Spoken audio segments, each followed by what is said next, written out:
A shocking racial encounter unfolds on a quiet street when two arrogant white cops stop a black woman for no reason. The tension builds as the cops insult and humiliate her, unaware she holds a secret. The chapter ends with a symbolic moment.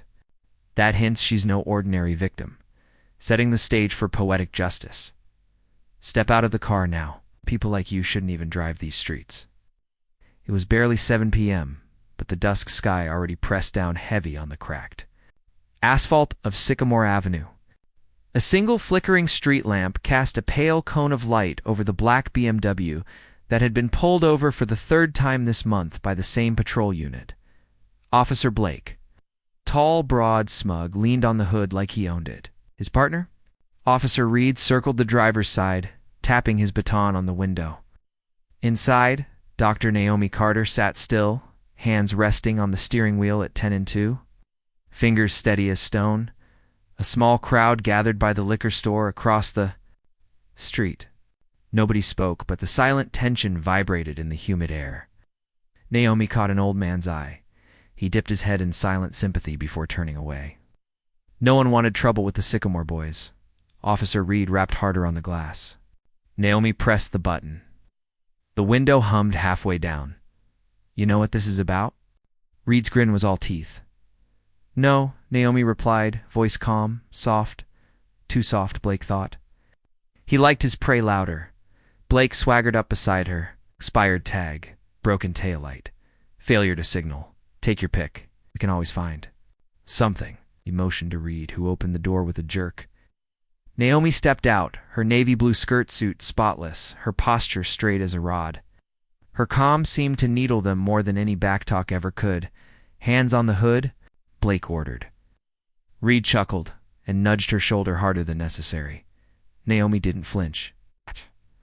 The crowd on the sidewalk shifted uneasily. One man lifted his phone, then thought better of it and slipped it back in his pocket. Blake leaned in close enough for Naomi to smell stale coffee and cheap aftershave. You people never learn, do you? Drive where you belong, without a word? Naomi handed over her license. Blake ripped it from her fingers so hard the corner tore. He smirked. Naomi looked him dead in the eye. Keep it. You'll see it again very soon. Her voice sliced the night open. Soft. Sure. Dangerous. Reed shoved her wrists behind her back. The metal cuffs clinked louder than the restless murmurs from the sidewalk as they pushed her toward the squad car. Naomi's eyes met the crowd once more. A young black girl watched from the corner, wide-eyed, clutching her mother's hand. Naomi gave the girl the smallest, calmest nod, a promise that this moment wasn't the end. And as the door slammed shut behind her, thunder rolled somewhere deep in the summer clouds, a promise that someone powerful was about to come for them. The cold metal bench dug into Naomi's back as she sat perfectly still, hands folded neatly in her lap. The flickering overhead light buzzed like an insect about to die. Outside the holding cell, the precinct's late shift clattered around, dropping files, cursing at broken printers, and slurping stale coffee from cracked mugs. Naomi listened to every sound, each footstep, each whisper that floated down the grimy corridor. She heard them before she saw them. Blake and Reed swaggered past the row of cells like kings inspecting prisoners of war. Yo, Judge Judy in there sleeping yet? Reed snorted, flicking a paperclip at the bars. It bounced once and slid under the bench. Blake smirked. Hope. You're comfy, ma'am. Maybe next time you'll know your place, huh? They didn't expect an answer, and Naomi gave them none.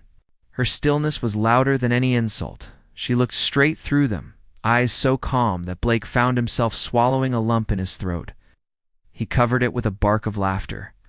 Hey, get her a blanket or something before she sues us. For being cold?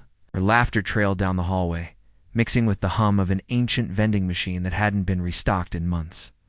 Naomi leaned forward, tracing a finger across the rusty bench.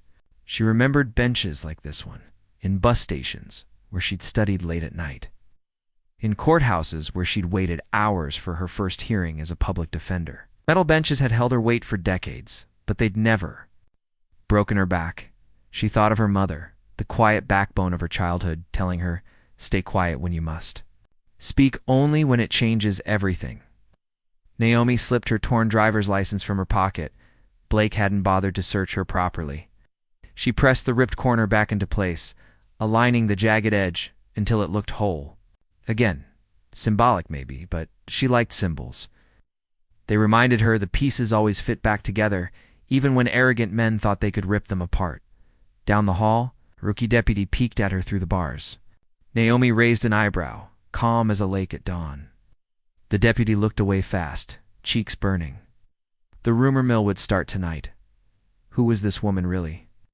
Naomi leaned her head back against the concrete wall, letting her eyelids droop, just enough to look asleep, but she didn't miss a sound. When the sun came up, she'd have a name to match every laugh, every snide word, every careless step they'd taken, and she'd remember the precinct smelled of burnt coffee and old paper. Naomi sat at the fingerprint desk, wrists still raw from the cheap cuffs. Sergeant Malloy, red-faced, thick-necked, all bark, shoved a stack of forms across the counter. He didn't bother to look at her. Sign here, and here, initial there. Do it quick? Got real criminals to book today? Naomi didn't flinch at the jab. She scanned each form carefully, pen poised. Malloy tapped his knuckles on the counter, drumming a tune only he could hear. Behind him, the morning shift hustled in. Phones rang. Radios crackled. Voices rose and fell in bursts of forced authority. Blake and Red leaned against a sidewall. Cups of bitter coffee in hand. Blake's eyes flicked to Naomi every few seconds, a quiet itch under his skin. She hadn't cracked. No begging, no yelling, just those calm eyes that made him feel like he was the one behind bars. Let's go, lady, Malloy snapped, slamming a rubber stamp so hard the ink splattered the form. Naomi signed the last line with precise strokes. Judge Naomi Carter. She signed her real name, but no one looked close enough to read it. The rookie deputy Jenkins. His badge said hovered nearby, pretending to fix a jammed printer. His eyes darted to Naomi's signature, lingered. For a heartbeat, something flickered in his face. Recognition. Doubt. Malloy shoved a brown paper bag across the counter. Breakfast. Don't say we didn't feed you. Inside was a stale sandwich. Naomi peeled back the wax paper, set it aside untouched. She slid the napkin out instead, folded it into a tight, neat square, and tucked it into her pocket. Small white flag that wasn't surrender. Jenkins leaned closer, lowering his voice just enough for her to hear. Ma'am, you got someone to call? Naomi met his eyes. Good eyes, she thought. Young, tired, but not blind. I won't need to, she said softly. Before Jenkins could reply, Blake's voice sliced through the noise. You finished babysitting? Let's get her back to the cell. They marched her past the booking desk. Past the scuffed mugshot wall, where countless faces had stared down the same lens, Naomi's gaze drifted to the camera. Next time, she thought, I'll be the one taking the picture of them. As they walked by the main hallway, Jenkins slipped behind the booking desk and snatched the paperwork. He read the signature again, mouth falling open just a fraction.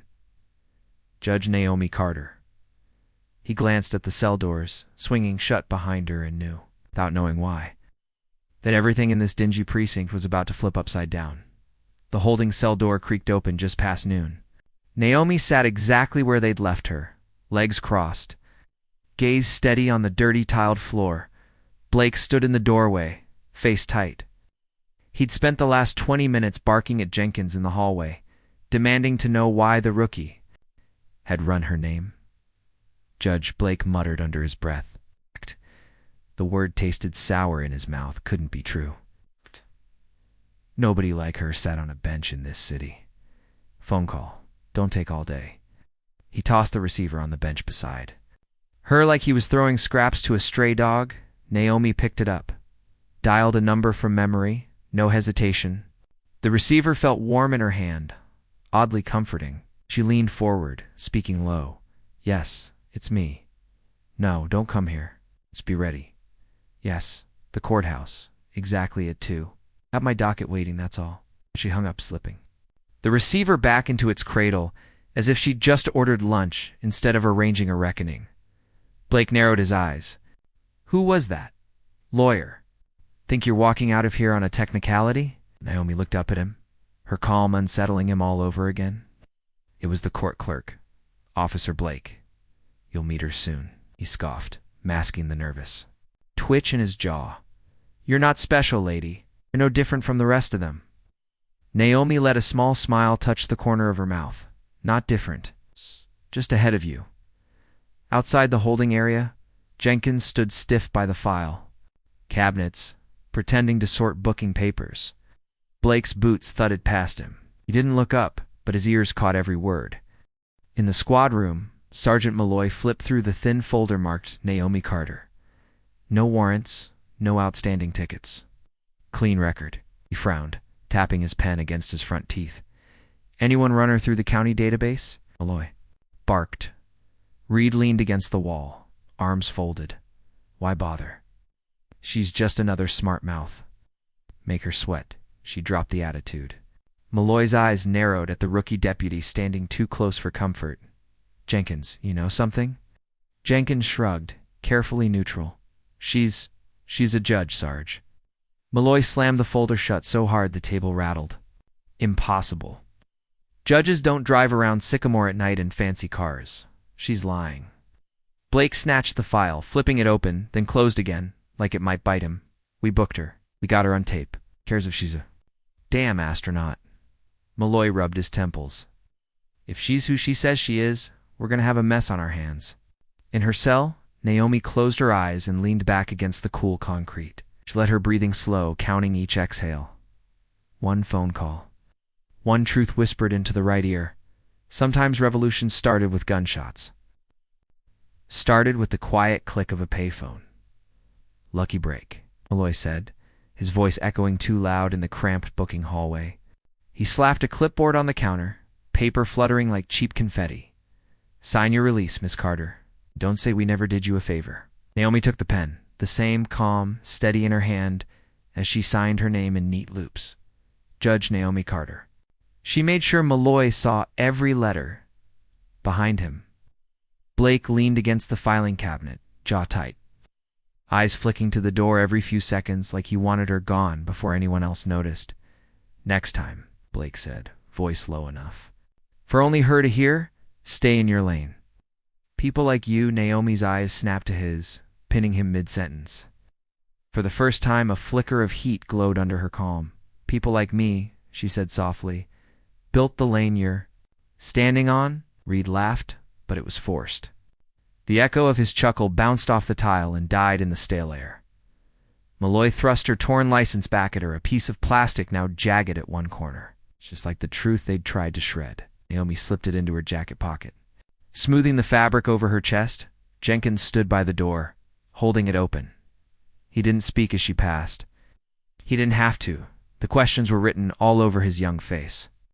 She paused, just for a heartbeat. Thank you for your honesty, she said quietly. Jenkins opened his mouth to reply, but the look on Blake's face made him clamp it shut. Naomi stepped past him into the bright wash of daylight that spilled. Through the precinct doorway, outside the street hummed, horns, bus brakes, a lone siren in the distance. Naomi stood on the steps for a moment, letting the sun warm her face. The city didn't look different yet. Cracked sidewalks, tangled wires, layers of grit that never really washed away. But it felt different, like the air was thicker now, charged with a storm that hadn't broken yet. Inside, Malloy barked orders at Reed to file the paperwork before anyone upstairs noticed. Blake stomped away toward the squad room, his boots hitting the linoleum like hammers. Jenkins lingered by the door, peering out at Naomi as she stepped off the last concrete step and walked calmly toward the waiting black car that pulled up to the curb. The driver stepped out, suited crisp, no questions asked. He held the back door open as if opening the door to a throne room. Naomi didn't look back. Not at the precinct, not at Blake's hateful glare behind the glass. Not at the faces pressed to the hallway window, wondering what kind of woman walks out so calm after a night in a cell. As the car door closed behind her, Naomi leaned back against the leather seat. Her phone buzzed once in her palm, a single text. Everything's ready. They'll be served by noon. Naomi allowed herself the smallest smile. Sometimes you didn't need to shout. Sometimes you just had to wait for the courtroom to do the talking. The courthouse on Maple Street looked Different than it had for 50 years. Red brick, wide marble steps, the old iron lamps flickering under the morning sun. Inside, though, a quiet revolution brewed. Officer Blake stood near the metal detector, shifting his weight from one boot to the other. His uniformed collar itched under his chin. Reed fiddled with his duty belt, his forced grin stretched too tight. "Relax," Blake muttered. "They probably want a statement, internal crap. Nothing'll stick." Reed didn't look convinced. "Oh, why did they send us the notice? Ain't do anything wrong." Blake barked out a laugh that startled a passing clerk. "Didn't do anything wrong? You think anybody cares when people like her cry wolf?" He spat the words like stale gum, but even he could feel the sting now. Across the polished marble lobby, Jenkins stood half-hidden behind a pillar, file in hand. He'd volunteered to deliver the paperwork personally. His fingers tapped the folder, pulse thrumming at his neck. When Blake and Reed stepped closer, Jenkins forced a polite nod. "Gentlemen, Oh. this is for you." He handed over two sealed envelopes. Crisp, official, stamped with the court's insignia. Blake ripped his open, scanning the bold letters. Summons to appear before the Honorable Judge Naomi Carter. Reed read over his shoulder, lips moving as if reading made it less real. "Judge Carter. Wait, that's her?" Blake crumpled the paper in his fist. "This is a joke. She can't try us. Conflict of interest, right?" Jenkins' eyes flicked between them, betraying nothing but calm professionalism. Oh. "Want to take that up with the DA? She'll see you at 2. Blake's ears burned crimson. He could feel the eyes on him now, a passing lawyer, a janitor, an intern balancing an armful of folders, all pretending not to watch, but they heard. The whispers would start before lunch. The Sycamore cops. The racist stop, and grabbed Blake's arm. "We walk out now. We call the union. You want to look guilty?" Blake hissed back. "No, we stand tall. We show up. We spin it." He didn't sound sure, not even to himself. Jenkins stepped back as the courthouse clerk, an older woman with sharp eyes, joined him. She gave the officers a tight smile, then turned to Jenkins. "Escort them to the waiting room," she said, voice cool. "Her Honor will see them soon." Blake's protest died in his throat. For the first time in his career, the badge on his chest felt like a paper shield. Behind the counter, junior clerk updated the courtroom roster, bold black letters. Typed onto the docket board, State VLAKE, Reed, presiding, Judge Naomi Carter in the hallway. Words spread like fire through dry grass. Officers on their lunch break leaned in doorways, pretending not to glance at the two men who strutted in yesterday, but now looked cornered and small. Upstairs, behind the frosted glass of her chambers, Naomi slipped on her black robe, the soft fabric sliding over her shoulders like armor forged in silence.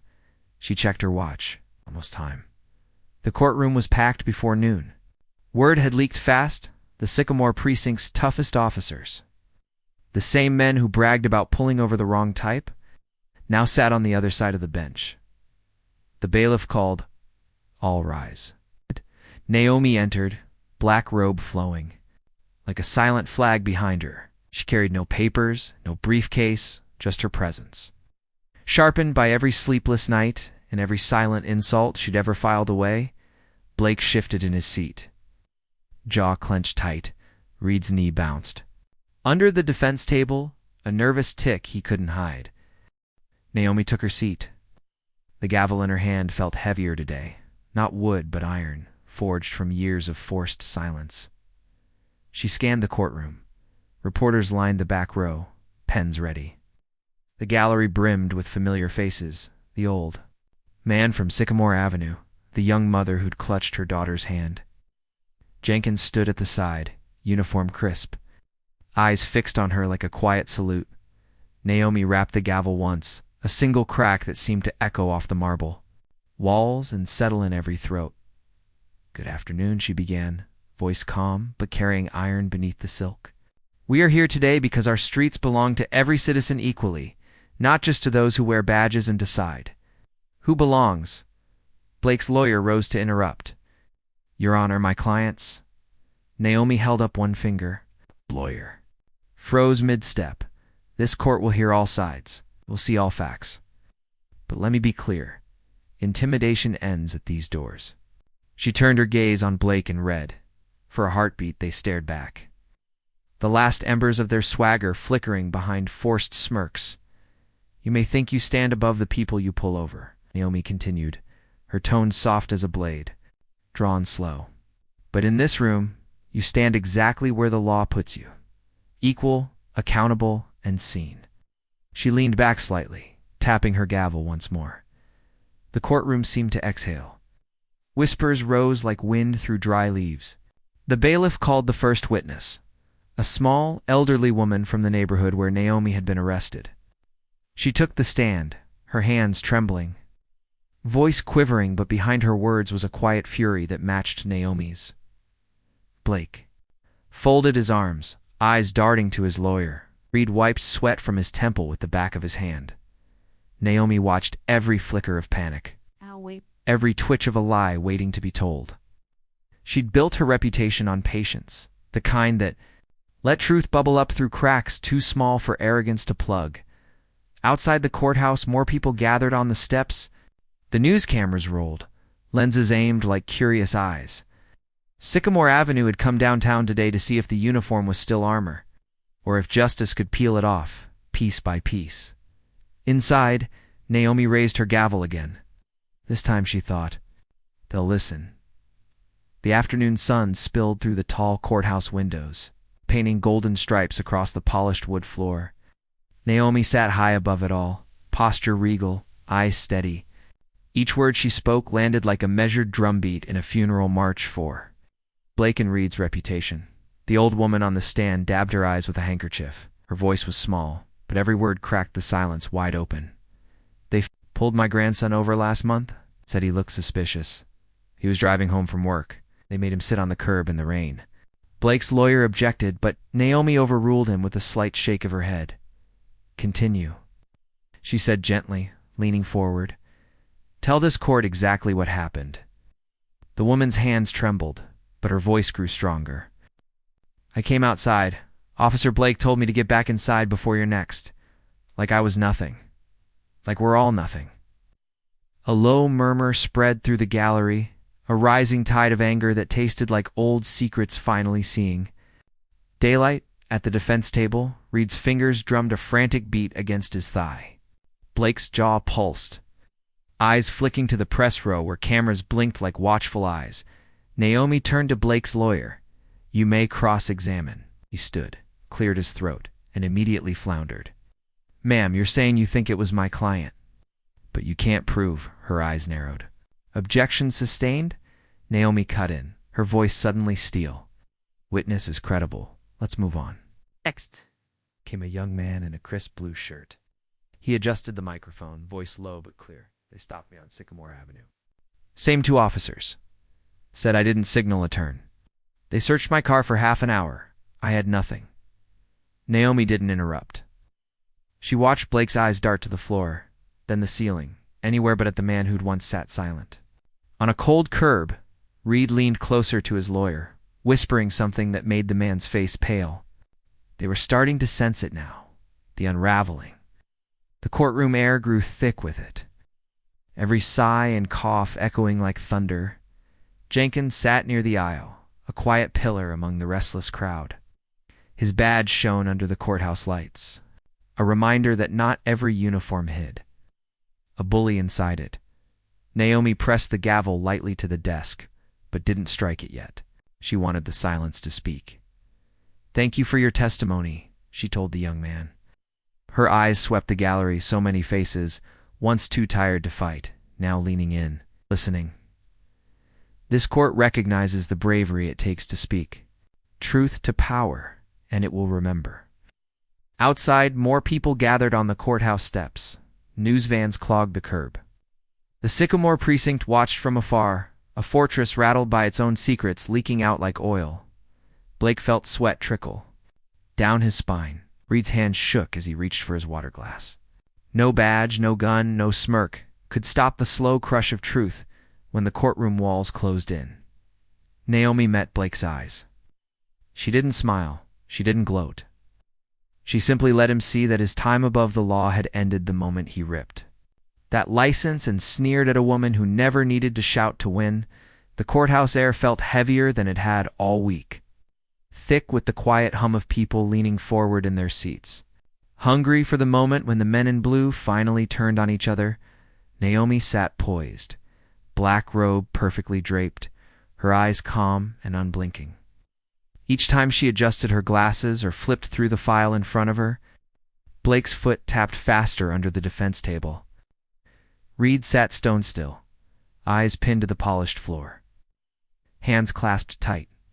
"Officer Reed," Naomi said, voice echoing across the hushed room. "You may approach the stand."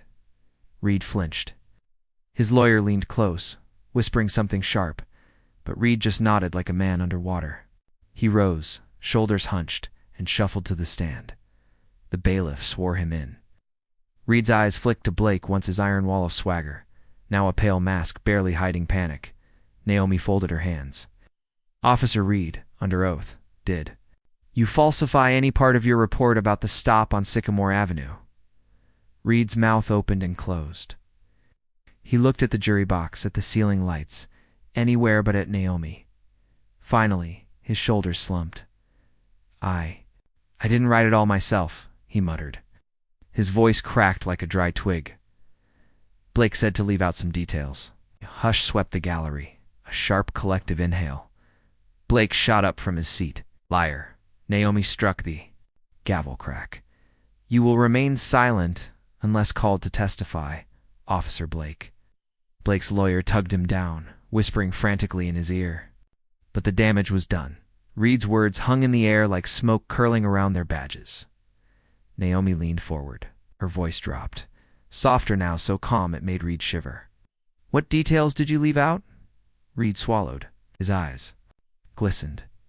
"We stopped her because we thought she looked out of place. Expensive car, late hour." "She didn't do anything," Blake said to say she failed to signal.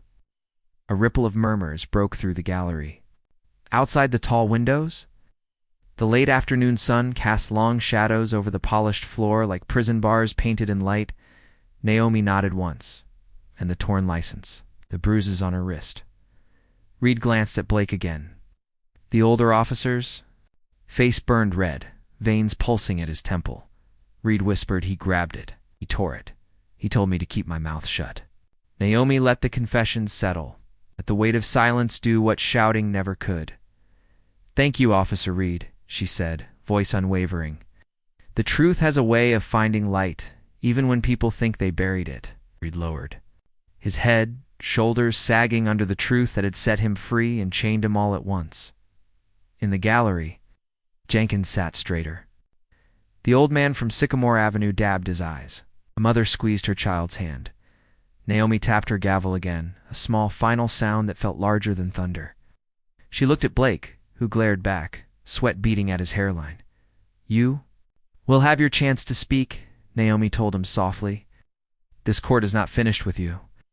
Outside the courthouse, word spread faster than the evening breeze. Two uniforms cracked open under oath, their arrogance unraveling on live TV. Naomi closed the file, her heart steady. Tomorrow would bring the final judgment, not just for these men, but for every silent street they thought they owned. The morning of judgment smelled of old wood polish and strong coffee, the courthouse buzzing like a hive just before dawn. News vans lined the curb. Porters angled for the best shot through the courthouse doors. Inside, the same rows of benches were filled with people who'd once walked Sycamore Avenue with their heads down today. Their heads were high. Naomi took her seat behind the bench. Her robe seemed to swallow the morning light, pulling every wandering eye to her alone. Blake sat at the defense table, shoulders squared like he still owned the room. But the sweat at his temples betrayed him. Reed sat beside his lawyer, pale, exhausted, a man who'd lost his armor when his lies cracked. Open Naomi tapped the gavel once. The room hushed so fast it seemed the walls themselves leaned in to listen. "This court has heard testimony," Naomi began, her voice smooth as polished stone. "It has weighed evidence. It has seen the truth revealed not by force, but by the cracks arrogance leaves behind. Blake's lawyer rose. Your Honor, Naomi lifted a single finger. Silence. Blake's knee bounced beneath the table. He opened his mouth, defiance already rolling off his tongue. Naomi leaned slightly forward. Her tone turned colder than winter stone. Officer. Blake, do you wish to add to your defense? He shot to his feet. This is a sham. He jabbed a finger at Naomi like she was any other face in a traffic stop. She's got an agenda, crack. Naomi brought the gavel down so hard, the echo froze every whisper. This is not your traffic stop, Officer Blake. This is my courtroom. Blake's mouth hung open, rage boiling behind glassy eyes, but no. Words came. Reed shrank beside him, staring at the floor, a man already serving time in his mind. Naomi turned to the gallery. Her voice softened, but it filled every shadow of the marble walls. The law does not belong to those who twist it. It does not bow to those who wear power like armor to hide their hate. She turned back to Blake and read, You forgot something. When you tore up my license, Officer Blake, you forgot this bench does not bend for your fear. Outside the glass doors rattled as more people pressed in, mothers with strollers. Old men in work boots, kids leaning on their father's shoulders. Word spread in real time. The judge made them kneel. Naomi read the final sentence with her chin high and her voice clear as church bells for unlawful arrest. False report and misuse of authority. This court sentences you to loss of badge, loss of pension, and a lifetime ban from any position of trust. The city will see restitution. The streets you once controlled will know your names for what they really mean, not power, but shame. Blake's lawyer sat down hard, face ashen. Reed's eyes glistened, his last ounce of pride slipping like dust through his fingers. Naomi stood. The entire courtroom rose with her, a wave of dignity rising to meet the gavel's final echo. This court, she said, voice low but unshakable, is adjourned. She turned, robe sweeping behind her like a banner in the wind. Old man on the bench lifted his hat. Jenkins stood at the doorway, his salute crisp, his unspoken promise clear. Some uniforms would stand different from now on. Outside the courthouse, Naomi paused on the marble steps. She looked down Sycamore Avenue in her mind, the cracked sidewalk, the flickering street lamp, the silent watchers who'd never spoken up before. They'd speak now, and maybe, just maybe, they'd never lower their heads again.